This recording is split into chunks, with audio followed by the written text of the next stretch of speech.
ഷാഫി ചാലിയും ഇത് തിരഞ്ഞെടുപ്പിനോടുള്ള ജനാധിപത്യ റിപ്പബ്ലിക്കിനോടുള്ള ഭരണഘടനയോടുള്ള വെല്ലുവിളിയാണ്.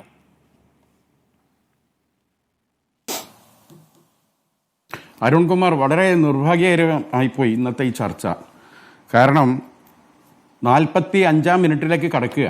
ഒരു 5 മിനിറ്റ് അരുൺകുമാർ നമ്മുടെ ഇടതുപക്ഷത്തിൻ്റെ അതിഥിയോട് സംസാരിച്ചു. ബാക്കി മുഴുവൻ ഈ ഗോപാലകൃഷ്ണനും നിങ്ങളും തമ്മിലുള്ള തർക്കങ്ങളാണ്. ഇനിയിപ്പോൾ അവശേഷിക്കുന്ന ഈ 10-15 മിനിറ്റിനുള്ളിൽ എന്താണ് ഞങ്ങളൊക്കെ പറയാനുള്ളത്? ഇത് ഗോപാലകൃഷ്ണനായിട്ടുള്ള ചർച്ച തുടരുകയാണ് നന്നാവുക. കാരണം ഗോപാലകൃഷ്ണൻ ആള് എന്തൊക്കെ പറഞ്ഞു ഒക്കെ ഇപ്പം എന്തായി അട്ടിമറിഞ്ഞല്ലോ. നേരത്തെ സുനിൽ കുമാർ എന്താണ് സുനിൽ കുമാറിന്റെ ബൂത്തിൽ BJP ലീഡ് ചെയ്തു എന്ന് പറഞ്ഞു. ഇപ്പൊ നേരെ മാറി എന്താക്കി, സുനിൽ കുമാറിന്റെ ബൂത്തിൽ BJPയുടെ വോട്ട് വർദ്ധിക്കാണ്. ഇത് രണ്ടും തമ്മിൽ എന്തൊക്കെ വ്യത്യാസമുണ്ട്? പിന്നെ പറഞ്ഞത്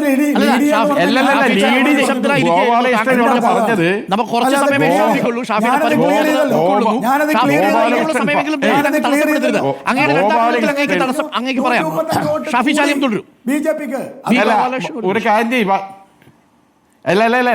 അല്ല ഗോപാലകൃഷ്ണൻ ഈ 15 മിനിറ്റ് കൂടി ഒച്ചപ്പള്ളി ഉണ്ടാക്കാൻ ഞാനാണ്ട് വിട്ടു നിന്നാലോ സന്തോഷമാകുമോ? നിങ്ങൾക്ക് ഉളുപ്പ് വേണ്ടേ മനുഷ്യ? ഇങ്ങനെയൊക്കെയാണ് സംസാരിക്കാറ്. നിങ്ങൾ ആദ്യം പറഞ്ഞത് സുനിൽ കുമാറിന്റെ ബൂത്തിൽ പോലും BJP ലീഡ് ചെയ്തു എന്നാണ് നിങ്ങൾ പറഞ്ഞത്. നിങ്ങൾ പറഞ്ഞെന്താ? സുനിൽ കുമാറിന്റെ ബൂത്തിൽ BJPയുടെ വോട്ട് കൂടിയെന്ന് പറഞ്ഞേ. അതേമാതിരി മുരളീധരന്റെ ബൂത്തിൽ നേരത്തെ തന്നെ BJPക്കാരനാണ് അവിടുത്തെ കൗൺസിലർ നിങ്ങൾ പറഞ്ഞു. അപ്പൊ സ്വാഭാവികമായിട്ടും അവിടെ വോട്ട് നേരത്തെ തന്നെ നിങ്ങൾ ലീഡല്ലേ. പിന്നെ ഇതിലൊക്കെ ഒന്ന് നമ്മൾ പഠിക്കേണ്ടത് എന്താ, വളരെ കൃത്യമായി പഠിക്കേണ്ടത്, ഇവിടെ രമേശ് ചെന്നിത്തല പിന്നെ ചെന്നിത്തലയിലും ചേർത്തലയിലുള്ള വോട്ടിന്റെ കാര്യമല്ല പറഞ്ഞത്. ചേർത്തലയിൽ മത്സരിക്കാൻ പോയപ്പോൾ സ്വാഭാവികമായും അവിടെ വോട്ട് മാറ്റിയതാണ്. എന്നിട്ടോ തന്റെ ചെന്നിത്തലയുള്ള വോട്ട് റദ്ദ് ചെയ്യാൻ വേണ്ടി കൊടുത്തതാ. ഇലക്ഷൻ കമ്മീഷൻ ചെയ്തില്ല. അതിനാരും കുറ്റ? ചെന്നിത്തല പോയ മാതിരിയാണോ സുരേഷ് ഗോപി പോയത്? സുരേഷ് ഗോപി ഭാര്യ, കുടുംബങ്ങൾ, കുട്ടികൾ, ഏട്ടന്, ഏട്ടത്തി, ഏടത്തിയമ്മ, പശു, പട്ടി, പൂച്ച എല്ലാത്തിനായിട്ടാ പോയത്. രമേശ് ചെന്നിത്തല ഒറ്റയ്ക്കാ പോയത്. അത് നിങ്ങൾ മനസ്സിലാക്കി. റദ്ദാക്കാൻ കൊടുത്തിട്ടുണ്ട്. പിന്നെ തൃശ്ശൂരിൽ നടന്ന സുരേഷ് ഗോപിയുടെ വിജയവുമായി ബന്ധപ്പെട്ട ഈ കാര്യങ്ങളൊക്കെ ഇവിടെ ഇപ്പൊ പറഞ്ഞല്ലോ. കരട് വോട്ടർ പട്ടികയിൽ ഈ 1,46,000 ഇല്ല. അതാങ്ങൾ പഠിക്കേണ്ടത്. ഈ കയറിക്കൂടിയ വോട്ടർമാരൊന്നും കരട് പട്ടികയിൽ ഇല്ല. ഫൈനൽ പട്ടികയിൽ വന്ന് അത് ആദ്യം നിങ്ങൾ മനസ്സിലാക്കി. ഇതിൽ കേരളത്തിലെ തെരഞ്ഞെടുപ്പ് കമ്മീഷനും BJPയും തമ്മിൽ വളരെ കൃത്യമായ ധാരണകളുണ്ട്. ആ ധാരണയാണ് EP ജയരാജന്റെ ഫ്ളാറ്റിലേക്ക് പ്രഭാരി കയറി ചെന്നത്. അതേമാതിരി ഹസബുള്ളയെ പോയിട്ട് നമ്മുടെ ADGP കണ്ടത്. ഇതൊക്കെ ഒരു നെക്സസ് ആണ്. അല്ലാതെ ഇങ്ങനെ ചെയ്യാൻ സാധിക്കും?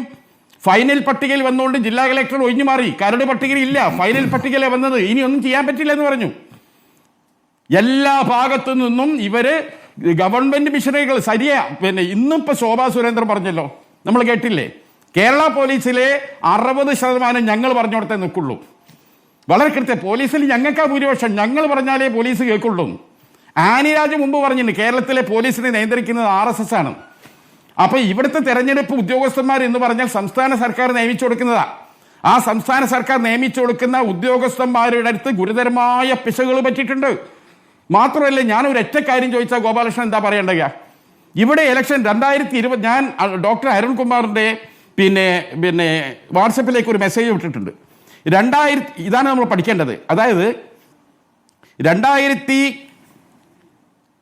നമ്മുടെ 1961 കണ്ടക്ട് ഓഫ് ഇലക്ഷൻ റൂൾസിൽ വന്ന അമെൻമെന്റ് റൂൾ 93(2)A അത് പ്രകാരം 2024 ഡിസംബറിലാണ് ഇലക്ഷൻ കമ്മീഷൻ CCTVയുടെ ദൃശ്യങ്ങൾ 45 ദിവസം മാത്രം സൂക്ഷിച്ചാൽ മതി എന്ന് തീരുമാനിച്ചത്. ഇപ്പൊ അവിടെ പറഞ്ഞല്ലോ, കേസ് കൊടുക്ക്, അങ്ങോട്ട് പോ, ഇങ്ങോട്ട് പോ, ഒന്നും ചെയ്യാൻ കഴിയില്ല. ഇവരൊക്കെ വോട്ട് ചെയ്തിട്ട് ഈ രണ്ടിടത്ത് വോട്ടുള്ളവർ രണ്ടിടത്തും ചെയ്തോ ഇല്ലയോ ഒക്കെ പരിശോധിക്കണമെങ്കിൽ ഈ ഫൂട്ടേജ് കിട്ടണം. ഈ ഫൂട്ടേജ് എന്തിനാണ്, ആർക്കാണ് ഈ ഫൂട്ടേജ് 45 ദിവസം കൊണ്ട് നശിപ്പിക്കണം എന്ന് ഒരു ഉത്തരവ് ഉണ്ടാകുന്നത് എന്തിനാണ്? വളരെ കൃത്യമാണ്. ഈ കളിക്കാണ് ഇത്. അരുൺകുമാറെ, നിങ്ങൾ ഈ എന്താ പറയുക, ഒരു തൃശ്ശൂരിലെ സുരേഷ് ഗോപിയുമായി ഒതുക്കേണ്ട വിഷയമല്ലത്. രാജ്യവ്യാപകമായി നടക്കുന്ന വോട്ട് കൊള്ളയാണിത്. അതാങ്ങൾ മനസ്സിലാക്കേണ്ടത്. ഇതിന്റെ വലുപ്പം വലുതാണ്. ഈ രാജ്യത്ത് മനുഷ്യന്മാർ, ജനങ്ങളുടെ ഏറ്റവും പ്രധാനപ്പെട്ട സമ്മതിദാനാവകാശം അതിനെ അട്ടിമറിക്കുന്ന വലിയൊരു സംഭവമാണ്. ഇവിടെ CPM പ്രതിനിധി അഡ്വക്കേറ്റ് അരുൺകുമാർ തുടക്കത്തിൽ പറയണ്ടായി. എന്താ പറഞ്ഞത്? BJPയും കോൺഗ്രസും കള്ളം പ്രചരിപ്പിക്കുകയാണ്. നിങ്ങൾ ആലോചിച്ച് നോക്കണം, ഇതിലും കോൺഗ്രസിനെ കൊണ്ടുവരികയാണ്. കോൺഗ്രസിനെ തോണ്ടാതെ ചൊറിയാതെ ഒരു വാക്ക് പറയാൻ ഇവന്മാർക്ക് കഴിയില്ല. രാഹുൽ ഗാന്ധി നടത്തിയ വലിയ പെയിൻഫുൾ വർക്കാണിത്. ആ വർക്കിനെ തുടർന്ന് കോൺഗ്രസ് രാജ്യത്തോട് വിളിച്ചു പറഞ്ഞ് ഞെട്ടിപ്പിക്കുന്ന സത്യം, അത് BJPയോടൊപ്പം കോൺഗ്രസിനെ ചേർത്ത് നിർത്തിക്കൊണ്ട് പറയാ, ഈ രാജ്യത്ത് BJPയും കോൺഗ്രസും കള്ളത്തരം പറയണം. കോൺഗ്രസ് കാര്യങ്ങൾ പറയുന്നു, BJP മറുപടി പറയാതെ കിടന്ന് വയലുന്നു. ഇതിനിടയിൽ കോൺഗ്രസിൻ്റെത് കള്ളത്തരം എന്ന് പറഞ്ഞാൽ എന്താ ഇതിന്റെ അർത്ഥം? ഇവരെ സ്വഭാവങ്ങൾ നോക്കി എന്ത് പറയുകയാണെങ്കിൽ കോൺഗ്രസ് സംശയം വേണ്ട. ഇപ്പോഴും എല്ലാം കോട്ട് ചെയ്യണ്ട, അങ്ങനെ നിങ്ങളെ ഒളിപ്പിക്കാൻ മെനക്കെടണ്ട. പിന്നെ അതുപോലെ തന്നെ വളരെ കൃത്യമാണ്, ഈ സുരേഷ് ഗോപി ചെയ്ത നിയമവിരുദ്ധ പ്രവർത്തികളുണ്ട്. സംസ്ഥാന പോലീസ്, സംസ്ഥാന മോട്ടോർ വാഹന വകുപ്പ് ഇതുവരെ കേസെടുത്തിട്ടില്ല. ഇവിടുത്തെ മോട്ടോർ വാഹന ചട്ട നിയമപ്രകാരം രോഗികളെ, ഡെഡ് ബോഡികളെയാണ് ആംബുലൻസ് കൊണ്ടുവരാൻ പാടുള്ളൂ. സുരേഷ് ഗോപി സേവാഭാരതിന്റെ ആംബുലൻസിലെ വന്നിറങ്ങിയത്, അതിന്റെ ദൃശ്യങ്ങൾ റിപ്പോർട്ടർ ചാനൽ കാണിച്ചതാണ്. ബീക്കൺ ലൈറ്റ് മുട്ടി സൈറൻ മുഴക്കിയ വണ്ടിയിലാണ്, സേവാഭാരതിയുടെ വണ്ടിയിലാണ് സുരേഷ് ഗോപിയും പൂരം കലക്കാനുള്ള ഗുണ്ടകളും വന്ന് ഇറങ്ങിയത്. ഇത് ഈ നിമിഷം വരെ കേസെടുത്തവര് കേസെടുക്കണ്ട. ഒരു സാധാരണക്കാരനാണ് കേസെടുക്കല്ലോ. ഇപ്പോഴും കേസെടുത്തിട്ടില്ല. തൃശൂർ കോർപ്പറേഷൻ മേയർ ഈ വോട്ട് ചേർത്തലും ഈ കള്ള വോട്ട് ഉണ്ടാക്കുന്നതിലും വലിയ പങ്ക് വഹിച്ചിട്ടുണ്ട്.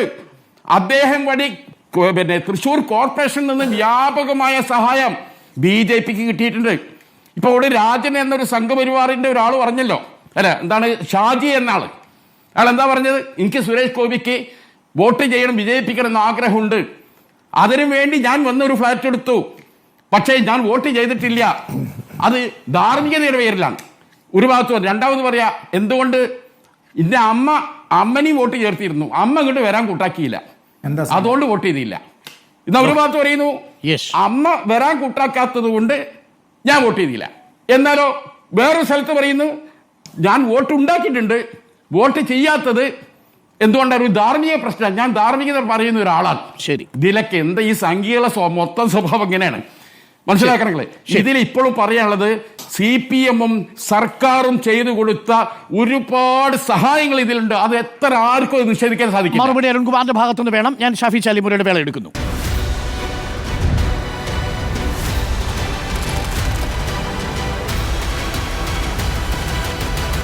Debate with Dr. Arun Kumar.